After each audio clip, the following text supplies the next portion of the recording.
Salut, c'est moi.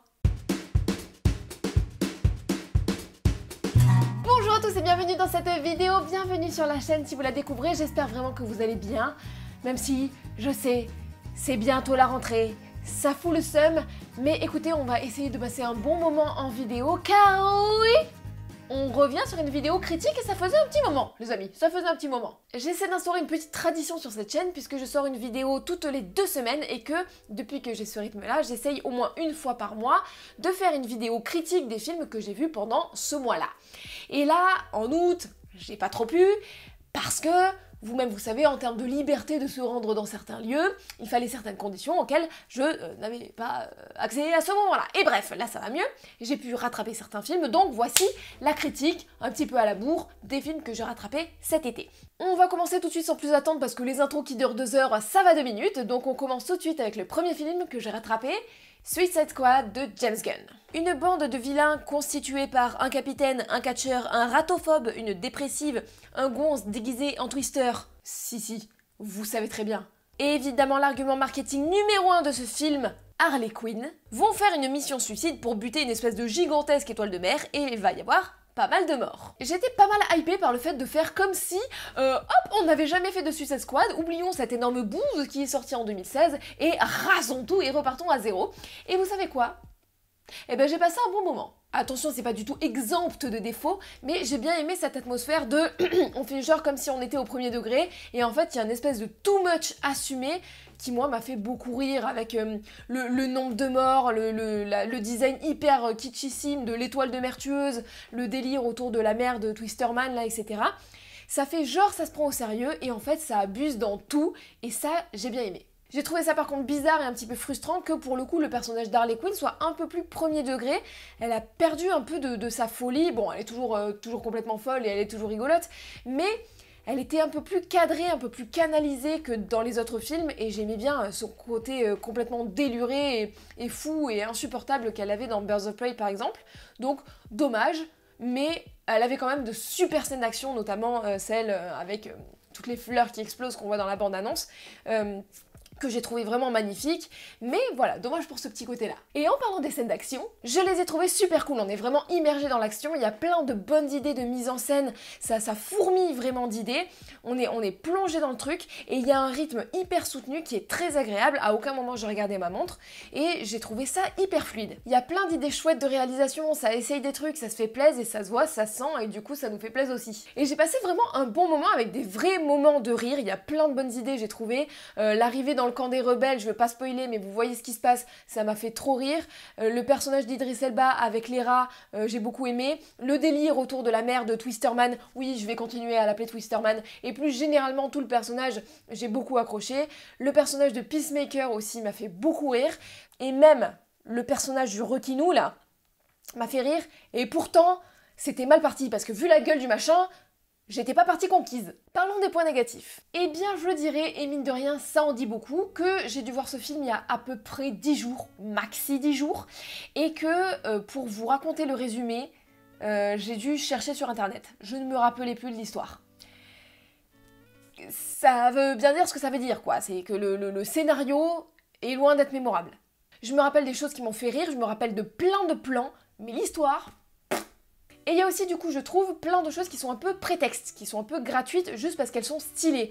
Il y a des plans iconiques où ils arrivent au ralenti, où la mise en scène est complètement sortie de nulle part et c'est un peu gratuit juste pour que ce soit stylé. La robe rouge d'Harley Quinn, c'est pareil, c'est gratuit, elle pourrait complètement être habillée de manière un petit peu plus habituelle pour elle. Là c'est juste parce que ça fait un gros point rouge à l'image, ça la rend un peu sexe et tout, et donc gratuit. Il y a un plan aussi d'une scène d'action qui tourne autour d'un casque, et c'est joli, mais c'est gratuit. Donc voilà, il y a plein de trucs comme ça, et aussi, et malheureusement, la scène que j'ai adorée d'action, que je vous disais tout à l'heure, d'Harley Quinn avec toutes les fleurs qui explosent et tout, j'ai adoré, j'ai trouvé ça magnifique, j'adore ce délire-là, mais... c'est le seul moment où il y a un délire comme ça qui vient dans le film, et du coup c'est un peu posé là, et ça revient jamais, et c'est frustrant, parce que du coup en plus ça paraît complètement gratuit et sorti de nulle part, alors que bah, j'aurais bien aimé que ça revienne à d'autres occurrences, peut-être avec d'autres personnages, d'autres façons. Là, bon, c'est comme ça, pourquoi pas, mais... ouais. Et d'autre part, il y a quand même pas mal de choses que j'ai trouvées très prévisibles, des actions, des répliques et tout, donc bon... C'est pas le truc qui va marquer l'histoire, mais j'ai vraiment passé un bon moment, on en prend plein la gueule niveau image, donc moi je prends, j'y étais pas partie forcément en attendant beaucoup plus que ça, donc je prends. Passons au deuxième film. Jungle Cruise de Jaume Collet-Serra. Une Indiana Jones anglaise part avec son frère trouillard en Amérique du Sud pour trouver un arbre légendaire qui pourrait révolutionner le monde scientifique. Elle prend comme guide un navigateur un peu charlatan et ils vont affronter de nombreux dangers. Commençons cette fois-ci par le négatif, voulez-vous? C'est une question rhétorique, vous ne pouvez pas me répondre. Le film pompe absolument tous les codes de tous les films du genre et tout y passe. Hein. Indiana Jones, Tomb Raider, Benjamin Gates, La Momie, Pirates des Caraïbes, on reconnaît tout, on sait où on met les pieds et du coup c'est très prévisible à plein de moments. C'est un Disney et le film est globalement vraiment fait pour les enfants et donc ils ont pris le parti de faire un truc très édulcoré, très peu crédible à plein de moments, très caricatural, donc faut accrocher au délire. C'est une bouillie numérique sans nom. Absolument tout pue, l'ordinateur, le fond vert, les animaux, les actions, tout y passe et donc je pense que le film va très mal vieillir. Ça fait comme les films d'aventure de notre enfance, sauf que là, il n'y a plus l'excuse de l'époque, un whitewashing de bâtard. C'est-à-dire que le film se passe les 3/4 du temps en Amérique du Sud et qu'il n'y a aucun représentant de ce continent dans un personnage qui ne soit pas soit très secondaire, soit très caricatural. Toc toc toc, qui c'est 2021, il est temps de se mettre à l'heure. Et pour finir, la présence de Dwayne Johnson dans ce genre de rôle, dans lequel on l'a déjà vu très souvent, donne un petit peu l'impression qu'on a déjà vu ce film 1000 fois, qu'on a déjà vu The Rock dans ce genre de rôle 1000 fois, et qu'on sait très bien à quoi s'attendre. Mais, eh ben j'ai passé un très bon moment. Et ouais, ça m'a embarqué de fou et j'ai eu la sensation de voir un film que j'aurais adoré voir en étant enfant. Il y a de l'aventure, de l'humour, des acteurs qui s'éclatent, des paysages exotiques, de la légende, de la magie. Franchement, pour moi, ça a marché. Et là aussi, j'ai eu des vrais moments de rire, très premier degré. Et le personnage de Lily, donc joué par Emily Blunt, est pour moi vraiment très cool. C'est un personnage féminin très cool. Elle est hyper forte, elle sait se défendre toute seule, elle se démerde toute seule à plein de moments. C'est elle qui vient en aide à plein de mecs à plein de moments, elle est super drôle et en même temps c'est pas la caricature du personnage féminin badass que rien ne peut atteindre, etc. Non, on peut vraiment s'identifier, c'est un personnage auquel j'aurais adoré m'accrocher moi étant gamine. Dwayne Johnson, bon bah fait du Dwayne Johnson, mais que voulez-vous, il est sympathique, on peut pas lui enlever ça, et il y a vraiment une relation qui se tisse entre tous les deux. Bon, une relation qu'on a déjà vue 1000 fois dans 1000 films, le chien et chat qui se disputent, mais au final ça tombe amoureux. Mais là c'est fluide, ça marche, il y a une bonne accroche entre tous les deux et ça marche. Le personnage du frère de Lily est aussi vraiment très cool, il est beaucoup moins caricatural qu'il peut paraître au premier abord, c'est-à-dire que oui, il est trouillard et il sort des petites punchlines, il est très drôle, mais quand il s'y met, il peut aussi botter des culs, et il se passe un truc assez intéressant avec lui, c'est que à un moment donné, il est évoqué qu'il est homosexuel, il en discute très rapidement avec le personnage de Dwayne Johnson, et alors il évoque que c'est difficile, parce qu'en plus à l'époque là, c'est évidemment encore plus difficile qu'à l'époque d'aujourd'hui, mais on n'en fait pas de débat. C'est-à-dire que c'est traité avec une espèce de normalité qui est, je trouve, très agréable et très intéressante à mettre dans des films destinés au jeune public. C'est normal, on évoque que c'est pas forcément toujours très facile, mais on n'en fait pas de débat. C'est là, c'est posé, c'est normal, ça existe, et c'est cool. Et franchement, voilà, je peux pas vous dire mieux, non, c'est pas un chef-d'œuvre, non, ça va pas rester dans les mémoires, mais des films d'aventure, il y en a pas beaucoup, celui-là fait très bien le taf, donc malgré ses nombreux défauts, j'ai vraiment passé un bon moment. En tout cas, beaucoup plus qu'avec OSS 117 Alerte Rouge en Afrique Noire de Nicolas Bedos. On retrouve notre Hubert à l'aube de l'élection de Mitterrand qui s'envole en Afrique pour une aventure terrible entre rebelles communistes, dictateurs, crocodiles et un tout nouvel équipier, OSS 1001. J'aime beaucoup les OSS 117, ce sont des très bonnes comédies, je me les regarde pas tous les 4 matins non plus, mais je les apprécie vraiment, et il y a de très bonnes choses dans ce film. Déjà, Dujardin est toujours très bon dans son rôle, Pierre Ninet est excellent, vraiment il joue vraiment très bien, l'histoire tient bien la route, j'ai rien contre Nicolas Bedos en tant que réalisateur, j'avais bien aimé La Belle Époque et j'avais pas forcément d'appréhension particulière à la reprise de ce film. Je n'ai rien non plus contre l'humour de beauf, humour que je pratique moi-même assez souvent. Pour moi, à partir du moment où quelque chose est drôle, je peux rire de tout. Et attention, lâchez tout de suite ce clavier, loin de moi l'idée de lancer un débat là-dessus dans les commentaires, puisque ce débat n'a pas de fin. Bref, revenons à nos moutons. A priori, on retrouve le même style d'écriture, de vannes, etc. qu'il y a dans les 2 premiers OSS 117, mais je trouve qu'on y a enlevé le swag. Les bonnes tournures de phrases, la finesse, le timing qui rend une vanne mouais en une vanne culte, une phrase culte qui va rester. J'ai trouvé qu'il y avait beaucoup moins tout ça. J'ai souvenir d'aucune réplique culte que je peux retirer de ce film-là, alors que les 2 premiers en sont truffés. Et je trouve ça lourd par moments, mais je pense que le problème principal de ce film, c'est son rythme.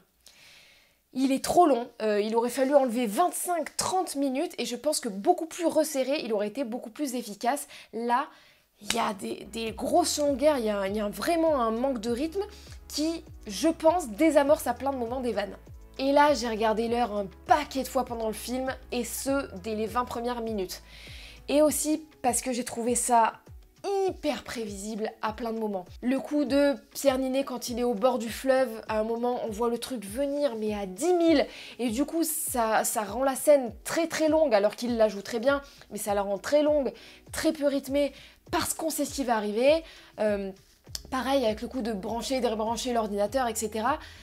Il y a des trucs qu'on voit arriver de tellement loin que du coup ça casse l'effet. Deuxième point qui m'a un petit peu gênée, les 2 premiers films rendaient hommage au cinéma des années 60-70, même par la manière de tourner, etc. Et là, je pense qu'il a vraiment voulu faire la même chose, et à plein de moments, la réalisation est ok, mais il y a plein de moments où ça a pêché de ouf, je trouve. Le coup des fonds verts, on les avait dans les 2 premiers OSS 117, les fonds verts très dénoncés, genre je conduis la voiture et il y a un fond vert derrière avec un paysage qui défile. Et là, il y a une scène notamment, la scène où ils courent, les 2 OSS courent dans la savane. Ça se passe sur fond vert et c'est long. Mais c'est long, sa mère. Et du coup, soit c'est trop long, soit c'est trop moche.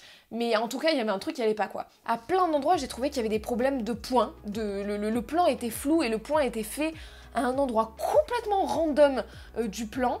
Et tout ça embaumé par un espèce de filtre un peu genre clip You Touch My Tralala, vous voyez? Oh, You Touch My Tralala. Voilà, cette espèce de côté film porno des années 80 qui marche à certains moments mais qui est pas hyper judicieux tout le temps.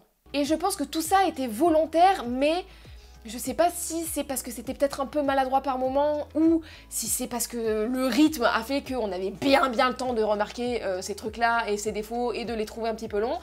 Mais voilà, ça m'a un petit peu gênée. D'autre part, OSS 117 a toujours joué sur le décalage du personnage avec les autres. Il est à la bourre sur son époque, etc. Mais il y avait toujours eu une homogénéité dans le style de jeu. Et là, Dujardin joue toujours dans sa partition, il le joue très bien. Et il est à côté d'un Pierre Ninet qui lui est excellent. Franchement, j'ai adoré son jeu, j'ai trouvé que dès son arrivée, dès sa première scène, il est extrêmement juste. Il a plein de ruptures, plein de nuances extrêmement fines au niveau de son jeu que moi j'adore. Mais ils ont un style de jeu très différent qui, confronté, donne un décalage que j'ai pas du tout trouvé bon, quoi. Et je pense que là aussi c'était très volontaire puisqu'on confronte le OSS 117 très vieille France, très conservateur avec le OSS 1001, le OSS de la modernité, très jeune, très frais, etc. Et je pense que c'était volontaire, mais ça aurait pu se passer avec un jeu homogène, un jeu où il joue dans la même partition, pas le même instrument, mais dans la même partition. Et là, ça donnait un décalage, on aurait dit qu'ils jouaient pas le même film. Et du coup, ils étaient tous les deux très bons dans leur truc, mais le match fonctionnait difficilement, j'ai trouvé. En bref, c'est évidemment pas un mauvais film, mais j'ai pas accroché et je pense qu'il a vraiment souffert de son rythme et que le couper lui aurait fait le plus grand bien. Ça reste quand même meilleur que 70% des comédies françaises qui sortent actuellement, donc on prend, mais petite déception. Voilà, c'est tout pour moi pour ces critiques rattrapage de l'été. On se retrouve normalement dans 2 semaines pour les critiques de septembre. Et ça me fait toujours super plaisir de vous retrouver pour ces vidéos. Et si vous l'avez apprécié, n'hésitez pas à me le montrer en likant en masse la vidéo. Abonnez-vous, partagez, Instagram, Pigeon Voyageur, tout ça. Je vous fais de gros bisous, j'espère très sincèrement que vous allez bien. N'oubliez pas de rêver et je vous souhaite une bonne fucking journée.